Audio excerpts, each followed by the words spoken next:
welcome to Eco Talks, the part of the show where we talk to people and personalities from the world of biodiversity conservation. And today we're going to be talking to a BBC producer and director and a marine biologist, Dr Chadden Hunter. Thank you so much for joining us today. Hey there, Tania. Good to be here. So you've described your childhood as being quite idyllic because you were born in Australia and you've been travelling all across the world, and you moved to Arizona and then you previously moved back to Darwin, was it?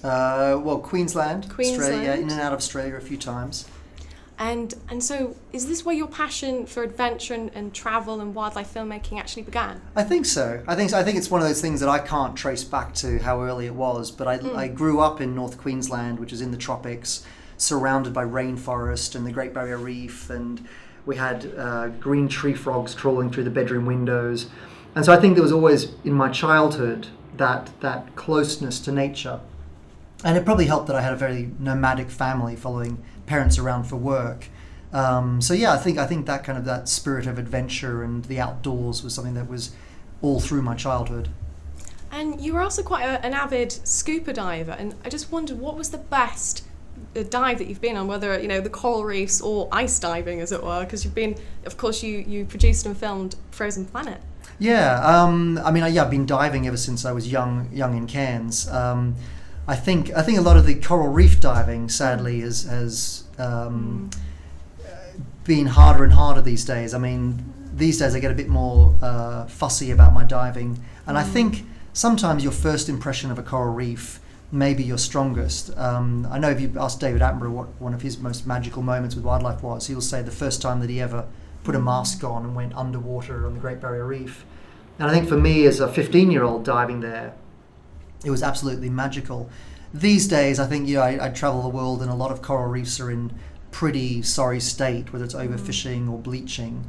But you're right, the southern oceans, the frozen under ice stuff, is still very rich and unspoilt so far. And after completing your bachelor's degree in marine biology, I believe, and you worked as a researcher as well, you studied bowerbirds in St. Lucia, and you met your very characterful Professor Peter Dwyer.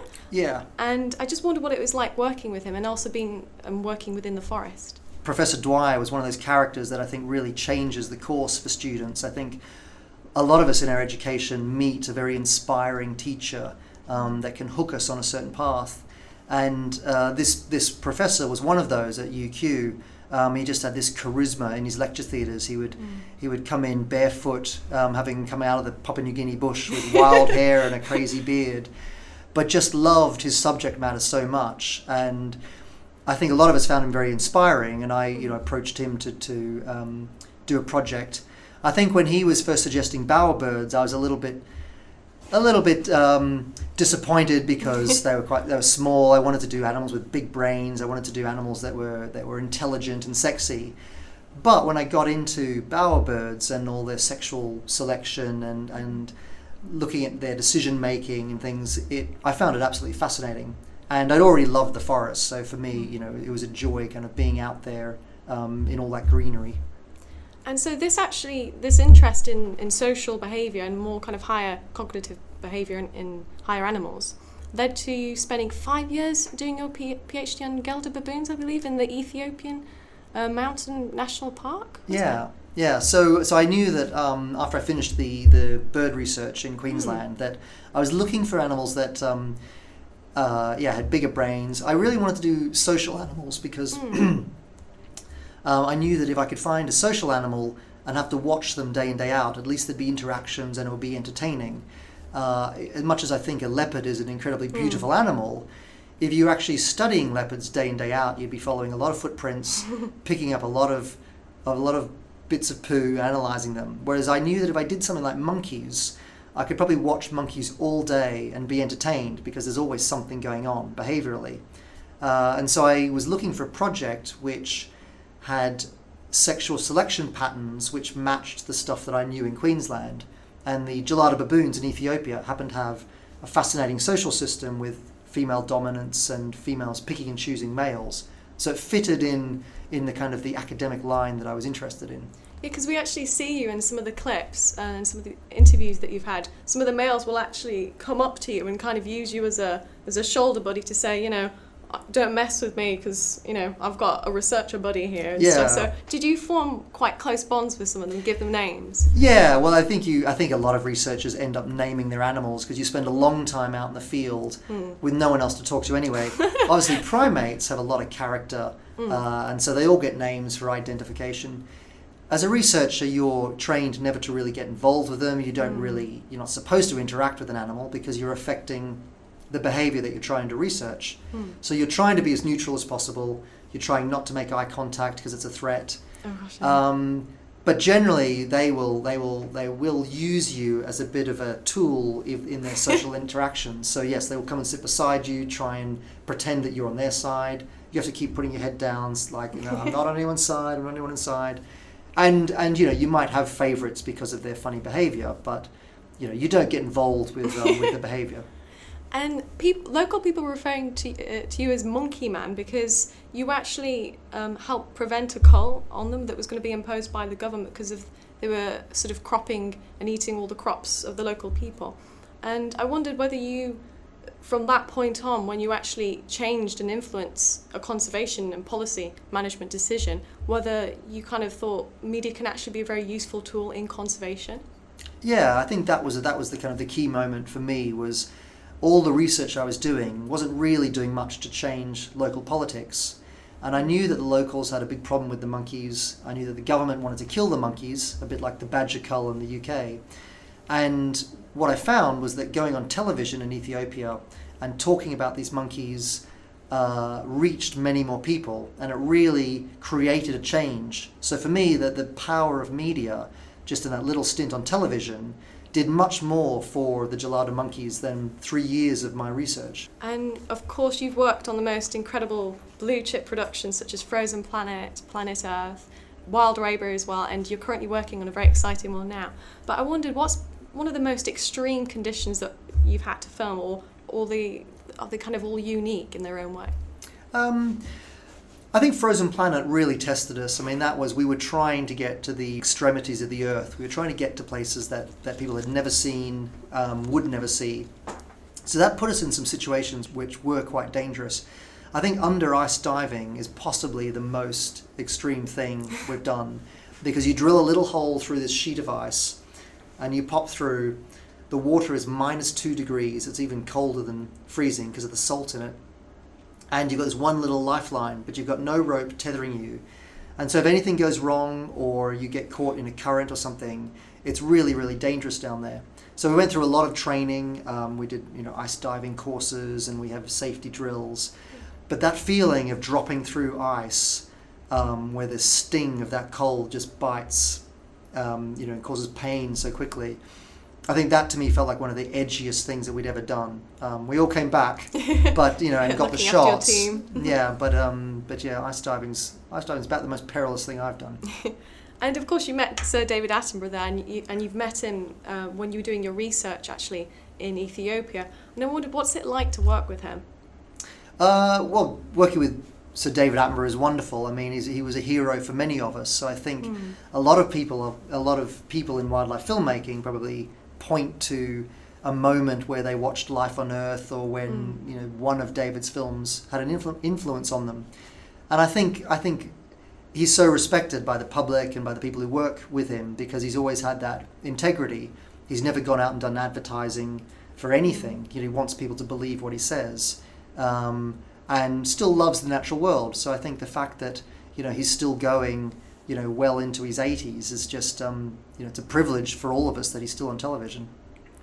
And you just mentioning in Frozen Planet when you're working with your teams there, because I've heard that you actually go in very, very large teams, so teams of 20, and then you'll kind of separate out into sort of subgroups of 5. What's it like working with such a close team, and when you're going off to shoot specific sequences? Yeah, I think each shoot we go on, you might pull together a team of specialists that are just for that trip. So you might have a favourite cameraman or camerawoman who might have a skill that you think is really useful for that story, and you'll hire them in. You might be with a scientific consultant or a local expert who's unique to that location or may speak the local language.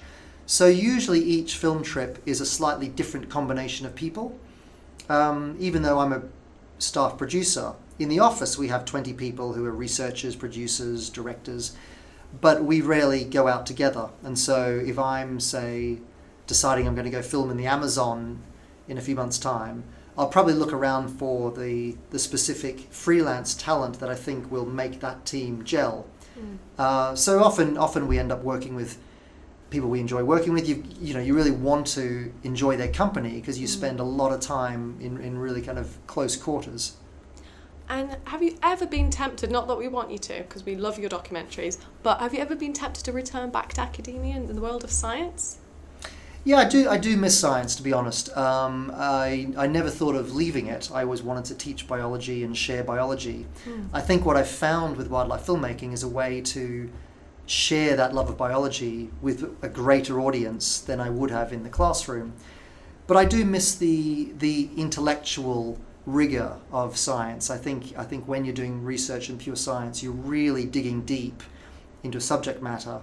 What I get to do now is flit around and pick the brains of, say, I can go to a blue whale scientist, talk to them about 20 years of their research, and cherry pick the best things that they've learned in 20 years. And then 6 months later, I'm in the deserts talking to somebody about camels. And I think for anybody with that adventurous spirit, what I enjoy now is I'm a bit spoiled. I get to kind of go and cherry pick on academics, real big, long bodies of work. But sometimes you do miss the intellectual stimulation of thinking about something deeper, as a scientist does.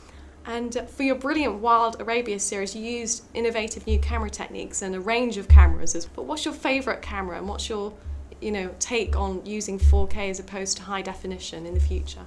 We end up using a very, very big range of cameras because each single job is slightly different. And camera technology is changing all the time. So we might be going into the forest and need a camera that's really good in low light, but that won't be a good camera that's really good for long lens, or the camera that we stick on a helicopter is different to the camera that we put on a pole to stick underwater. So we end up hiring in lots of different cameras, for very, very specific techniques. I think at the moment there's a real drive for 4K filmmaking, much, much higher resolution. It's a bit of a double-edged sword. I mean, it's lovely to see a 4K image of nature because nature is one of those images that you want to feel is real. And if you look at a 4K or a 6K image of a rainforest, you can really walk right up to the screen and almost feel like you're in it. It's very immersive. But it creates a lot of headaches for us in terms of storage and in terms of other technical things that you give up. So I think the sad truth is that there's not one camera that does it all. If one camera is really good at getting a certain type of shot, it might have compromises in other fields. And I think because technology is changing so fast these days, we can't keep up. We don't even buy our cameras anymore. We hire them because they're always updating. And as an academic researcher, do you feel a strong need to emphasise the conservation messages, particularly in several of your productions? And do you think there'll be a future for this? Because, of course, there's always a sort of drive to either do presenter-led or more cinematic and blue chip or kind of more Americanized styled productions. And I just wondered what you'd think, for the future of conservation. Yeah, I coming from wildlife biology and conservation biology, I wish we had more of it on television. Television is such a powerful medium. If we want to change people's perceptions, whether it's to do with litter or sustainability or climate change or logging, there's no more powerful medium, I believe, than television. It's very hard to put conservation on television because a lot of TV broadcasters think that it'll turn people away. And we've always had this problem with natural history in that I think a lot of people come to wildlife for escapism. It might be Sunday night, you want to sit down with the family, you don't want to think about that day job you've got starting on Monday. You just want to be taken to where the polar bears live or taken to the mountains to see a snow leopard. And that, I think, is what a lot of people who aren't really into nature often will come to wildlife films just for escapism. If you start saying, well, this polar bear's had it because the climate's changing and the sea levels are rising and it's because you drive that taxi tomorrow, a lot of people turn off. So we're always trying to find ways to get a message in. Some of the bigger series, like a Planet Earth or a Frozen Planet, we really don't say much about conservation for most of the episodes. But what we'll do at the end, once we've hooked the viewers and got them watching the series, is then maybe do a final episode. Because by then they're like, wow, I've loved this series, I've followed David Attenborough the whole way. And then in the final episode, you can talk about how climate change is affecting the poles, or for a recent Africa series, the final episode was about conservation issues. But I think you have to accept that there's an entertainment need to be filled for natural history. I think a lot of us greenies would just charge out and say, I'm going to do a polemic about conservation, and that's what we should film. But when you work in television and media and entertainment, you have to work out a way of not alienating people before you get them hooked. It's drawing that fine line between entertainment and getting the conservation message across. Because I think you helped with the last episode of Planet Earth with the conservation and climate change, and it was particularly pertinent because a lot of people had doubts about that in the media. They were saying, oh, is climate change a reality? And just bring it to the next question, I wondered, do you feel that anthropogenic climate change is going to be a big issue in the future, and whether this will actually affect a lot of the shoots in the future? It's a very big question. I mean, I think personally, I don't have any doubt that there's a human effect on climate change. The problem with humans is that we always want drama and history to be made in our lifetime. So it's very easy to go out and make a headline, a splash. And I think one of the problems with climate science is that very, very meticulous research and hard evidence will be seized on by popular press and newspapers to make a headline. And so it's either it sounds sensationalist, whether it's about climate change or about carbon or it's a climate denier. And I think one of the problems with media and the internet is that too many people are out there screaming things without much research to back it up. I think climate research is fascinating, and we'll find truths as we go. How disastrous it is, I think, is a little bit more of a subjective thing. I mean, there's vast tracts of Russia and Canada which have been frozen and inaccessible for millennia, which maybe in centuries' time will be, the huge bread belt of the world. I'm not saying that, rising sea levels will be anything other than disastrous, but I think there's a lot of amazing science that's coming out, and I think as a scientist, you need to be able to take the time to look at peer-reviewed research and be a bit more thoughtful about it. The one thing I'd like to disappear from climate change debate is just the sensationalism on both sides. And finally, you're currently working on a major news series. I wondered if there's anything you could tell us, any little snippets that we could have. Yeah, we've got a few exciting projects in the BBC Natural History Unit at the moment. We're working on a series at the moment which will be habitat-based, very much in the style of Planet Earth. That won't come out until 2016. There's a big series about predator and prey relationships called The Hunt, which will come out later in 2015. And another exciting one that is just starting now, but will probably not come out till 2017, is called Oceans. And it's finally a big budget series about the marine world, which we haven't done since Blue Planet. Fantastic. So it's about timely that we kind of got back underwater. So there's a lot of big ones in the pipeline. And as a marine biologist, that must be pretty exciting for you. Yeah, it's not one I'm working on, unfortunately. Yeah, no, I'm working on one in between. So at the moment I'm in some slightly different habitats, but no, I'll be looking forward to seeing what my colleagues do with the Oceans series. Well, thank you so much for your time, Chadden. It's been such a fascinating experience having the opportunity to talk to you. But sadly, I'm afraid that's all we've got time for on Eco Talks today. But if you want to find out more about the world of conservation, please head over to our website on www.ecosapien.org, and please hit the subscribe button on YouTube. Bye!